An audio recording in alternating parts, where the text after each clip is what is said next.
আসসালামু আলাইকুম। আজ আমি টাকি মাছের ভর্তা করে দেখাবো। তো আমি এখানে মাছগুলো ভালো করে ধুয়ে পরিষ্কার করে নিয়েছি এবং মাছগুলো কিন্তু মাঝখান দিয়ে একটু কেচে নিয়েছি। তারপর এখানে হলুদ, মরিচ এবং লবণ দিয়ে ভালো করে মাখিয়ে এগুলো ভেজে নেব। এটা আসলে টাকি মাছের ভর্তা অনেকেই জানেন, কিন্তু যারা একেবারে নতুন রান্নাবান্না কিছুই জানেন না, মাত্র নতুন সংসার শুরু করেছেন, সেই নতুন রাঁধুনিদের জন্য। আর একটা হচ্ছে যারা মেসে খান, দেখা যায় যে খালাদের হাতে খেয়ে খেয়ে একেবারে মুখের স্বাদ নষ্ট হয়ে গেছে। তো আপনারা এটা করে মুখের স্বাদ আবার নতুন করে ফিরিয়ে আনতে পারেন। তো আমি এখানে মাছগুলো ভেজে নিয়েছি। এখন আমি সেই তেলেই শুকনো মরিচ টেলে নেব। টালা হয়ে গেলে এখন আমি ওই তেলের ভিতরেই পেঁয়াজ দিয়ে দিচ্ছি। আমি এখানে কিছু সময় পেঁয়াজটা ভেজে নেব। তারপরে আমি এখানে রসুন থেতো করে নিয়েছিলাম, রসুনটা দিয়ে দিচ্ছি।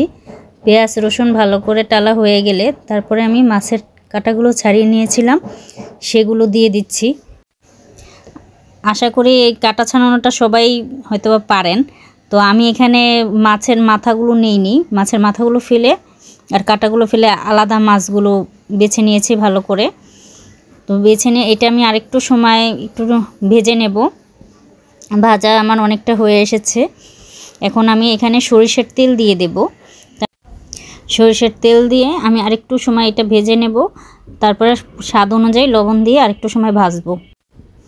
এখন আমি এই মরিচের সাথে মাছগুলো দিয়ে এখানে কিছু ধনিয়া পাতা নিয়ে নেব। তারপরে আরেকটু সরিষার তেল দিয়ে ভালো করে মেখে নেব।